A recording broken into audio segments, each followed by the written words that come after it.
Hello friends, welcome to the Exams Made Simple. So we are back with the PIB and Indian Express explained section. So let's start away.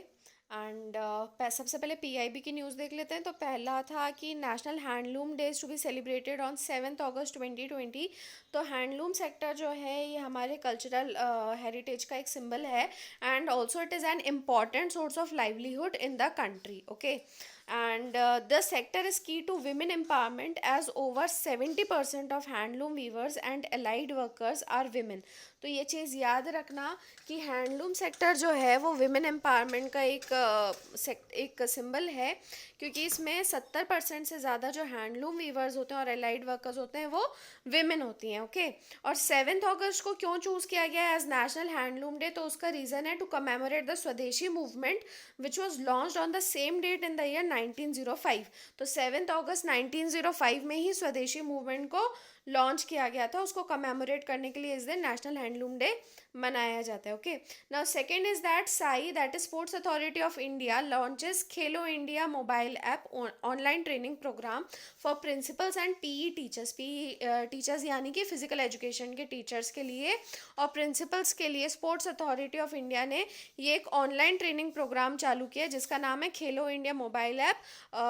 वो app है, mobile app है, main उसका नाम है खेलो India fitness assessment of school going children. ठीक है, तो actually में लार्ज स्केल ट्रेनिंग की जा रही है to assess the fitness level of the school children and to identify the potential future champions. ठीक है, तो अभी क्या है, कोविड वगैरह की वजह से जो स्कूल्स हैं वो अभी शट डाउन है। ओके, तो इसलिए अब उनको असेस किया जा रहा है और जितनी भी क्लासेस वगैरह हो भी रही हैं तो वो ऑनलाइन क्लासेस या वेबिनार्स हो रहे हैं।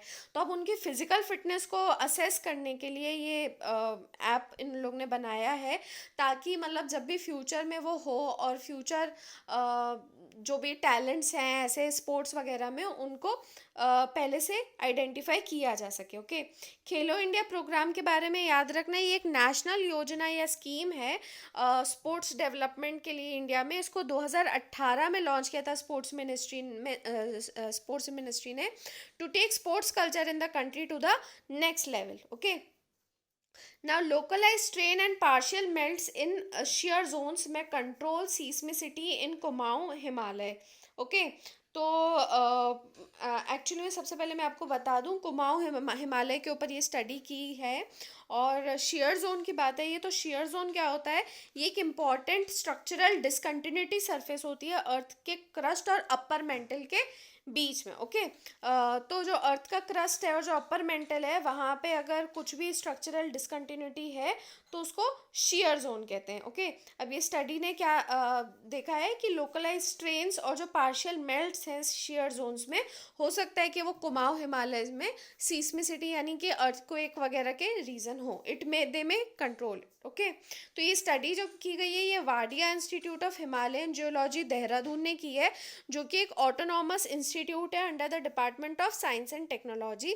और इसका ये कहना है कि जो बाकी के पार्ट्स हिमालयन वेस्टर्न हिमालयन के जो पार्ट्स हैं उनसे अलग कुमाऊं में हो सकता है। मेन कुमाऊं के ऊपर ये स्टडी की गई है, तो इसमें पाया गया है कि जो वहाँ का जो भी शेयर जोन है जो अभी आपको बताया, वहाँ पे खासकर क्रस्ट के पार्शियल मेल्ट होने की वजह से जो वहाँ के रॉक्स हैं हो सकता है कि वो ज़्यादा उनके ऊपर स्ट्रेन हो then rocks adjacent to the zone. ठीक है, तो जो मेन कंटिन्यूस जोन है, शेयर जोन हमने क्या बोला कि डिसकंटिन्यूटी वाला जोन होता है। ठीक है, तो जो कंटिन्यूस जोन है उसके कंपैरिजन में कुमाऊं हिमालयस वगैरह में जो है कि वहाँ पे शेयर जोन है, यानी वहाँ पे डिसकंटिन्यूस टाइप का है, जिसकी वजह से वहाँ के रॉक्स में स्ट्रेन वगैरह जो है शायद ज़्यादा पड़ता है, लोकलाइज स्ट्रेन है और वहाँ पे पार्शियल मेल्टिंग होती है जिसकी वजह से सीस्मिसिटी वहाँ पे ज़्यादा होती है। Okay, and the study also suggest that brittle deformation of these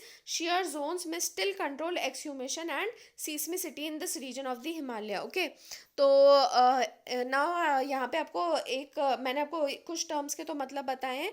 now there is a question for you, you have to tell me the meaning of exhumation. Okay, so this is the first question for you, you have to tell what do you understand, मतलब ये geological perspective से। Okay, इसके भी दो meanings आपको मिलेंगे, तो geological perspective से एक्सह्यूमेशन का क्या मतलब होता है। Okay, and it also shows inverted metamorphism. Inverted metamorphism क्या होता है कि देखो मेटामॉर्फिज्म जो होता है वो हाई टेम्परेचर प्रेशर में होता है, तो उसमें एक हायर ग्रेड और लोअर ग्रेड के मेटामॉर्फोसिस रॉक्स होते हैं। तो नॉर्मली क्या होता है, जिस पे ज़्यादा टेम्परेचर प्रेशर पड़ेगा वो हायर ग्रेड के होंगे, वो नीचे होंगे। अब इन्वर्टेड मेटामॉर्फिज्म क्या कह रहे हैं, तो इसमें क्या है, जो हायर ग्रेड वाले मेटामॉर्फिक रॉक्स हैं वो ऊपर आ जाते हैं। ओके, तो यहाँ पे जो है इन्वर्टेड मेटामॉर्फिज्म देखा जाता है, which leads to partial melting of the Himalayan crust in 2 short spans. Okay, and यहाँ पे जो खासकर काली रिवर वैली है कुमाऊँ की, it marks the international border between India and Nepal. ठीक है, ये लोकेशन याद रखना, कुमाऊँ में कौन सी वैली है, काली रिवर वैली, तो वहाँ पे ये इंटरनेशनल बॉर्डर है, और ये रीजन जो है इंटेंस सीस्मिक और लैंडस्लाइड इवेंट्स एक्सपीरियंस करता है। Okay, and this study has shown short and distinct pulses of magmatism which indicate events of strain localisation and deformation. तो इस रीजन में स्ट्रेन लोकलाइजेशन और डिफॉर्मेशन का वजह क्या है, क्योंकि स्टडी ने बताया यहाँ पे शॉर्ट और डिस्टिंक्ट पल्सेस आते हैं मैग्मेटिज्म के। Okay, now next news is that Ministry of Jal Shakti launches new version of India Water Resources Information System। तो ये IWRIS जो है ये एक पोर्टल है जहाँ पे वाटर रिसोर्सेज की जानकारी रहती है, और अलग अलग डैशबोर्ड्स पे, जैसे rainfall, water levels, discharge of water, water bodies, ground water levels, reservoirs, ठीक है, सॉइल मॉइस्चर, तो पानी के जितने भी मतलब ये सारे रिसोर्सेज हैं उनकी जानकारी यहाँ पे इस पोर्टल पे अवेलेबल रहती है। और इसके अलावा वाटर रिसोर्सेज के क्या प्रोजेक्ट्स हैं, हाइड्रोमीटर डेटा अवेलेबिलिटी और GIS लेयर एडिटिंग भी यहाँ पे की जा सकती है। ओके, तो अगर कोई भी रिसोर्स की अच्छी प्लानिंग करनी, फॉर एग्जांपल वाटर की, तो उसका स्ट्रॉन्ग डेटाबेस होना बहुत ज़रूरी है। और इसलिए जो मिनिस्ट्री ऑफ जल शक्ति है उसने नेशनल हाइड्रोलॉजी प्रोजेक्ट के अंडर पहला वर्जन इस सिस्टम का लॉन्च किया था IWRIS का इन जुलाई 2019, और इसके लिए एक उन्होंने अलग से ऑर्गेनाइजेशन बनाई है, that is national water informatics centre, NWIC। National water informatics centre जो है वो IWRIS को मेंटेन करता है और अपडेट करता है। ओके, ना first ever online patriotic film festival kicks of on 7 अगस्त। तो ये पहला ऐसा इस तरीके का ऑनलाइन पेट्रियोटिक फिल्म फेस्टिवल बनाया जा रहा है, और इसको ऑर्गेनाइज कर रहा है national film development corporation. Okay, तो ये इंडिपेंडेंस डे सेलिब्रेशंस का ही एक पार्ट है, और इसको ministry of information and broadcasting के अंडर ऑर्गेनाइज किया जाएगा, and it will run from 7 August to 21 August. और इसमें मेन क्या दिखाया जाएगा, इंडियन हिस्ट्री, और जो मतलब इस तरीके की मूवीज़ हैं, फॉर एग्जांपल गांधी और इन सब से रिलेटेड जो भी हिस्ट्री को शो करने वाली मूवीज़ है, जो हमारे फ्रीडम फाइटर्स की ब्रेवरी को मार्क करती हैं, उनको ऑनलाइन यहाँ पे दिखाया जाएगा। Okay, now defence institute of advance technology wins first prize in smart India hackathon 2020। Smart India hackathon के बारे में मैंने आपको पहले भी बताया था, तो ये याद रखना, DIAT, ये पुणे का जो इंस्टीट्यूट है, ये एक ऑटोनॉमस ऑर्गेनाइजेशन है DRDO के अंडर। और SIH 2020 जो हुआ था, ये 36 आवर्स का, 36 घंटे का non stop digital product building competition था नेशनल लेवल का, और सॉफ्टवेयर एडिशन के लिए था, जिसको ऑर्गेनाइज किया था jointly by the ministry of HRD, human resource development and AICTE। इन दोनों ने मिलके इसको ऑर्गेनाइज किया था। और एक्चुअली में जो भी प्रॉब्लम्स हैं, जो हमारे नेशन को, जो हमारी सोसाइटी को आए दिन के चैलेंजेस हैं, उनके लिए सॉल्यूशंस बताने के लिए, सॉफ्टवेयर सॉल्यूशंस बताने के लिए ये स्मार्ट इंडिया हैकाथॉन ऑर्गेनाइज किया जाता है। Okay, by MHRD and AICTE। Okay, so it was a 36 hour competition.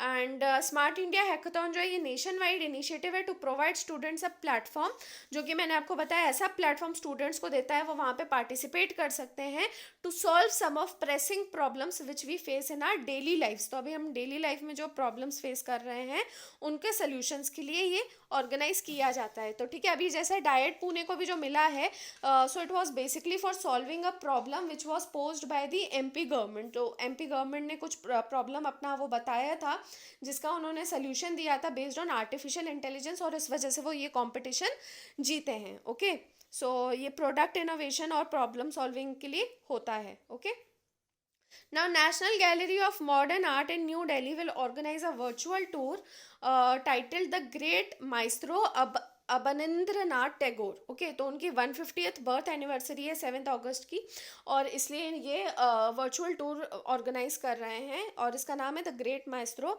Abanindra Nath Tagore के बारे में बता दें तो ये एक सिंगुलर फिगर थे मॉडर्न इंडिया आर्ट के, एंड उन्होंने काफ़ी मतलब सब्जेक्ट्स पे पेंट किया है, and he had leaning towards painting images with historic और literary allusions. Okay, he liked to paint sets of images dealing with a theme or text, जैसे कि कुछ थीम से डील करने वाले, जैसे कि या फिर कोई स्टोरी से डील करने वाले, अरेबियन नाइट्स हो गया, कृष्ण लीला हो गया, और थिएट्रिकल सब्जेक्ट्स इनको पेंट करना अच्छा लगता था।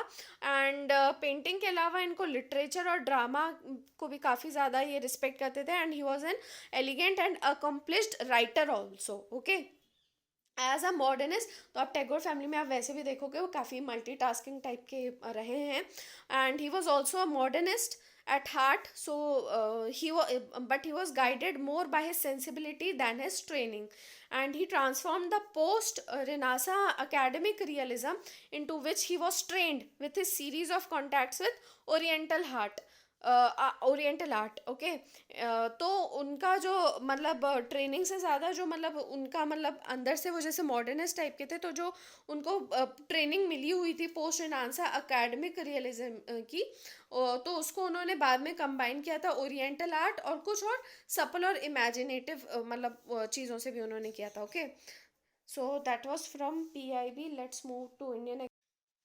सो the first article in Indian Express is with MNREGA's help. तो इसकी जो सेंट्रल थीम है वो ये है कि this scheme has helped mitigate increase rural distress due to Covid. तो अभी आपको पता है कोरोना पीरियड में खासकर रूरल जो माइग्रेंट्स वगैरह थे उनके ऊपर स्ट्रेस बहुत ज़्यादा बढ़ गया था, तो उसको मिटिगेट करने में इस स्कीम ने काफ़ी हेल्प किया है। But now the focus is on getting people back to normal work. बहुत अच्छा मतलब इन्होंने एक पर्सपेक्टिव उठाया है, तो देख लेते हैं। So there are some facts. For example, MNREGA has created 153 crore person days of employment during April to July, यानी 4 मंथ के पीरियड में इन्होंने 153 करोड़ पर्सन डेज का एम्प्लॉयमेंट क्रिएट किया है। और इसको अगर कंपेयर किया जाए तो 2018-19 पूरे साल में जो था 267 करोड़ था, और 2019-20 में 265 करोड़ डेज था। ओके, तो उसके कंपैरिजन में इन्होंने चार महीने में काफ़ी ज़्यादा परसेंटेज क्रिएट किए हैं, यानी काफ़ी ज़्यादा एम्प्लॉयमेंट दिया है। एंड इसमें खास बात क्या है कि दैट इसमें भी अप्रैल जो था वो एक वॉश आउट मंथ था। Okay, so there was basically not much economic activities, यानी MNREGA has done what it is expected to do even in normal times, यानी जो उनको वैसे नॉर्मल टाइम्स में करना था वो उसने स्कीम ने अभी भी किया है, यानी कि providing work in rural areas during the peak summer months when the rabi crop would already have been harvested and kharif plantings are still to gather pace। तो बेसिकली इसका मतलब मनरेगा को इंट्रोड्यूस करने का क्या पर्पस था कि जो सीजनल फार्मर्स वगैरह होते हैं तो उनके साथ में भी क्या होता है कि इस टाइम पे खासकर रबी के क्रॉप जो होते हैं वो हार्वेस्ट हो चुके होते हैं, और उसके बाद में खरीफ की प्लांटिंग होनी होती है। तो बीच का जो टाइम होता है जब तक ये चीज़ें हों, तो ये उनका वो टाइम रहता है जब उनके पास में इनकम सोर्सेज ज़्यादा नहीं होते हैं। तो ऐसे टाइम पे मनरेगा जो होता है वो उनको एम्प्लॉयमेंट वगैरह देता है। बट अभी का जो पीरियड है कोरोना का, वो तो नॉर्मल पीरियड भी नहीं था, it was far from normal. So Manrega is intended primarily as an employment scheme for unskilled rural manual workers। Normally किनके लिए होता है? जो unskilled rural manual workers हैं उनके लिए होता है, लेकिन इस बार इनको केवल उनको डील नहीं करना था। इस बार कई ऐसे माइग्रेंट लेबरर्स थे जो कि बड़ी सिटी से, फॉर एग्जांपल दिल्ली वगैरह से जो थे, जो माइग्रेट करके वापस अपने विलेजेस में गए थे। ओके, तो उन लोगों को भी केटर करना इनके ऊपर था। Okay, and in fact there were reports of even engineers and graduates enrolling for work. तो आपको पता है ऑलरेडी हमारे यहाँ पे अनएम्प्लॉयमेंट इतना ज़्यादा था, और कोरोना के चलते कई सारे यूनिट्स बंद होने की वजह से, और कई सारे मतलब वही इकोनॉमिक एक्टिविटीज़ के कम होने की वजह से इंजीनियर्स और ग्रेजुएट्स तक लोग ने मनरेगा के लिए अपने आप को एनरोल किया था। ओके, सो मनरेगा जो है वैसे वो केवल 100 दिन का वर्क गारंटी करता है to all adult members of a rural household at wage rates, ठीक है। तो जो वैसे रेट्स रहते हैं वो बहुत वेरी भी करते हैं, बहुत कम रेट्स में ये एम्प्लॉयमेंट देते हैं 100 दिन का। तो अगर आप देखोगे तो अलाउंस जो रहता है वो छत्तीसगढ़ में 190 सबसे कम, और सबसे ज़्यादा हरियाणा में 309 तक, इतना मतलब वेरी करता है, ओके। लेकिन मनरेगा जैसे मैंने बताया कि वो बहुत टेम्पररी रिलीफ देता है, केवल आप 365 में से 100 दिन के काम का वो आपको गारंटी देता है, ओके। सो मोदी गवर्नमेंट का इसमें इन्होंने ये दिया हुआ था कि उन्होंने सही चीज़ की है कि उन्होंने एलोकेशंस बढ़ा दिए थे मनरेगा और पीडीएस ग्रेन्स के लिए। लेकिन ये मतलब MNREGA can not be any more than a scheme that provides employment during the agricultural lean season. यानी कि मनरेगा 100 दिन का आपको वो दे रहा है, एम्प्लॉयमेंट दे रहा है, तो इससे ज़्यादा वो नहीं है, मतलब इससे ज़्यादा वो चीज़ उसमें नहीं लगा सकते हैं कि आपको पूरे टाइम का एम्प्लॉयमेंट दे दे या क्या। और वो नॉर्मली वो वैसे भी किसके लिए रहता है, जो मतलब एग्रीकल्चर लीन सीजन जो रहता है, यानी जिस टाइम पे ज़्यादा एग्रीकल्चरल एक्टिविटी नहीं होती है उस टाइम पे लैंडलेस लेबरर्स और मार्जिनल कल्टीवेटर्स के लिए होता है। तो अब जो मेन फोकस है, राइटर का कहना है कि अब फोकस होना चाहिए on getting people including the migrant labourers back to normal work, okay. तो वो चीज़ मनरेगा के हाथ में नहीं है, लेकिन पॉलिसी मेकर्स को अब इसका कुछ और सोल्यूशन, कुछ और ऑल्टरनेटिव देखना चाहिए, जिसमें जो माइग्रेंट लेबरर्स जैसे लोग हैं उनको वापस किसी तरीके से मेन स्ट्रीम किया जा सके। मनरेगा की बात है ये, तो इसके बारे में मैं आपको बता देती हूँ। इसका फुल फॉर्म है Mahatma Gandhi National rural employment guarantee act, और महात्मा गांधी इसमें बाद में जोड़ा गया था। पहले इसको केवल नरेगा बोलते थे, that is national rural employment guarantee act. और इसको पास किया था 7 सितंबर 2005 को, to augment employment generation and social security in India. तो बस सोशल सिक्योरिटी के लिए किया गया था, and it covers all districts of India except the ones with 100% population. ये कीवर्ड है, प्लीज़ याद रखना, ये सारे डिस्ट्रिक्ट्स को कवर करता है एक्सेप्ट ऐसे ऐसे डिस्ट्रिक्ट जहाँ पे 100% अर्बन पॉपुलेशन है, okay. Now, second article was on abrogation of articles 370 and 35A has created possibilities of development. Okay, तो लास्ट ईयर 5 अगस्त को ही जो है फर्स्ट एनिवर्सरी मतलब पहली ऐसा हुआ था कि स्पेशल स्टेटस जो था जम्मू कश्मीर का उसको एब्रोगेट किया गया था। तो ये साल जो है उसकी पहली एनिवर्सरी है, एंड इसके बाद में जो अर्स्टवाइल स्टेट था जम्मू कश्मीर का, उसको 2 यूनियन टेरिटरीज में उसको कन्वर्ट कर दिया गया था, that is Jammu Kashmir and Ladakh. लेकिन इसके अलावा काफ़ी ज़्यादा मेन स्ट्रीमिंग की गई है, कॉन्स्टिट्यूशनल मेन स्ट्रीमिंग की गई है स्टेट की, and it has led to an end to the shameful discriminatory and undemocratic policies pursued by an entrenched elite for 7 decades. तो ये सीधे सीधे अगेंस्ट कांग्रेस है, इसमें ये चीज़ समझ में आ रही है इस आर्टिकल में।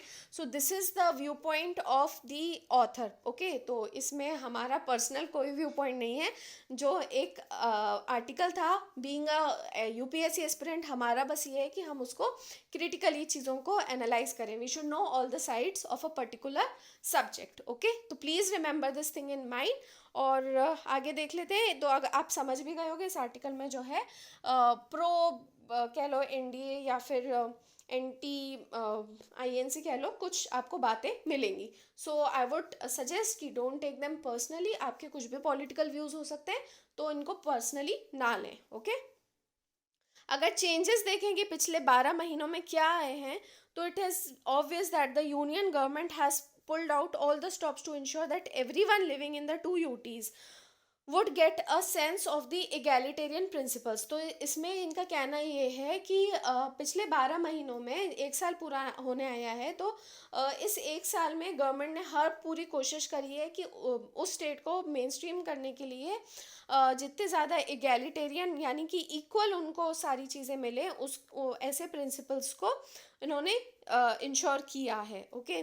और ये जो डेवलपमेंट्स हुए हैं वो कई सारे इश्यूज़ को लेकर हुए हैं, चाहे वो सोशल पॉलिटिकल इक्वालिटी हो, एजुकेशन, जॉब्स, रिजर्वेशंस हो, या फिर ऐसे दूसरे राइट्स जो कि बाकी के कंट्री के अंडर प्रिविलेज्ड जो सेक्शंस हैं, ओके, जैसे रिजर्व कोटा वगैरह में जो होते हैं उनको जैसे दूसरे राइट्स, अंडर प्रिविलेज्ड राइट्स जो दिए जाते हैं, उसी तरीके से इस तरीके के राइट्स भी देने की कोशिश की गई है।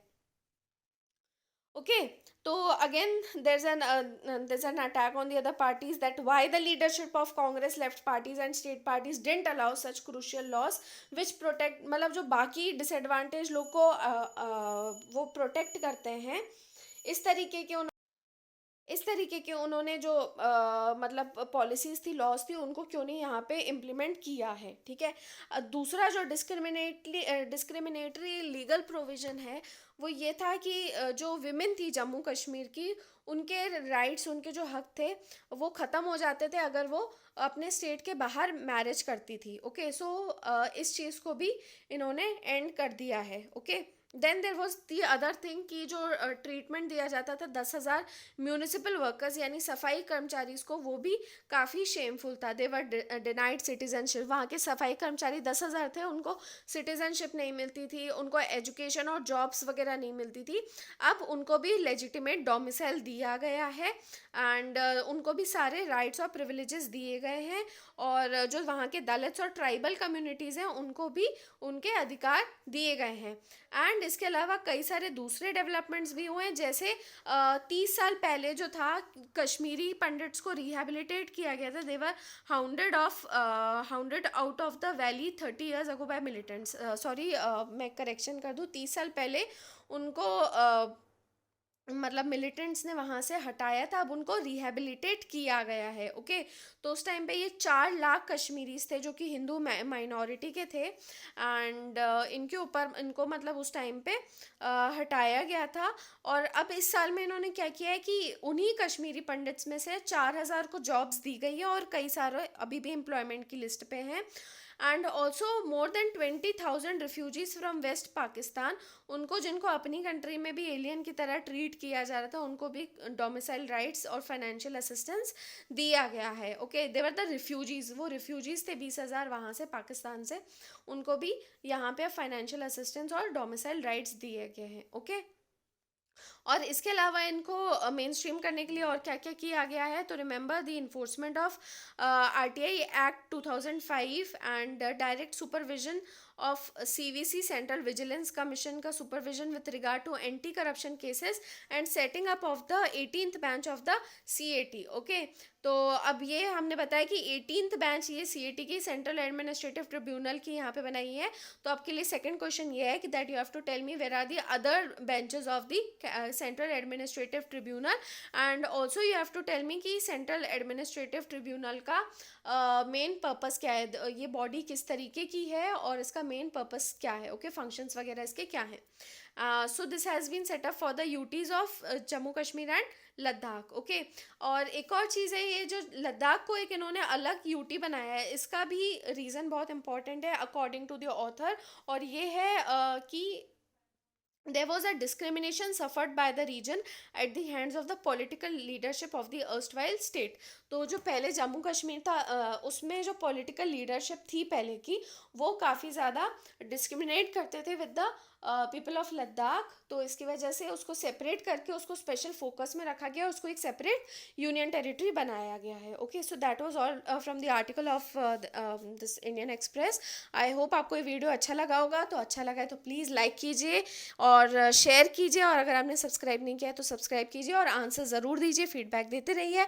That is all friends, have a nice day, thank you.